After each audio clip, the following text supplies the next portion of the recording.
Welcome to Attention Talk Video, where we pay attention to attention. Now, here's your host, Jeff Copper. Welcome, everybody, to this edition of Attention Talk Video. I'm cognitive engineer and ADHD coach Jeff Copper. Yes, cognitive engineer. What's that all about? Well, I designed a new field of engineering called cognitive ergonomics from the inside out that actually doubles as a new intervention for people with ADHD. And I'm here to talk about byproduct of that. When it comes to ADHD and lists, what's obvious? Think about that. What's obvious? Well, the point of this video is people have a tendency to look at things in a global perspective, but let's take a look at lists in the context of ADD. When you have an idea that comes to you and you document it on a list, that's really good because you're putting it down on paper at the point of performance, at the point that you have the idea. Because if you don't, you're likely going to forget it.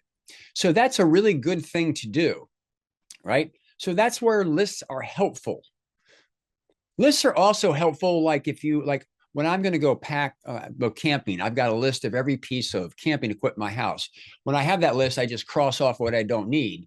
That way I don't have to think about it. It's really good for things like that. However, have you ever noticed that lists don't work for you?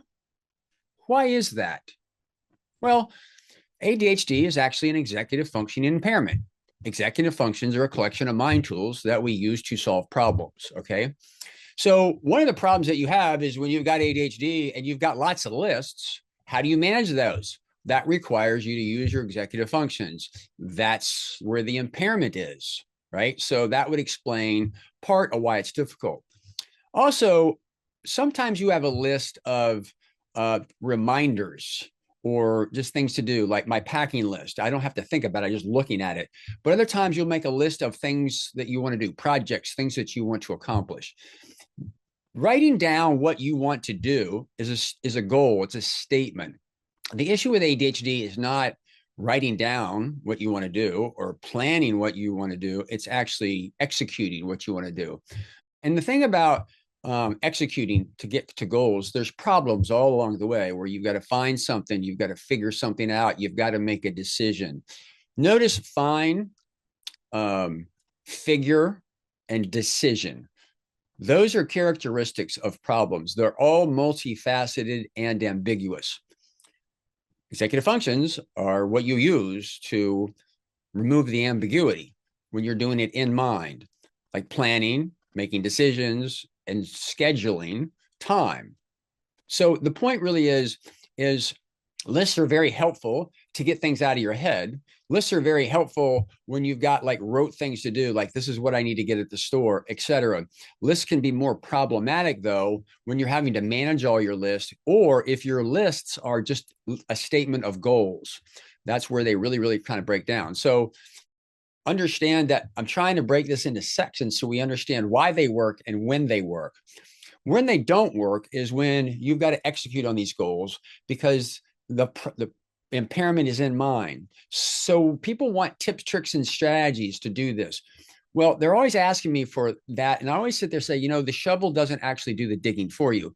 You use a shovel to dig, but it doesn't do it. So in other words, I could give you all kinds of tools to help you think.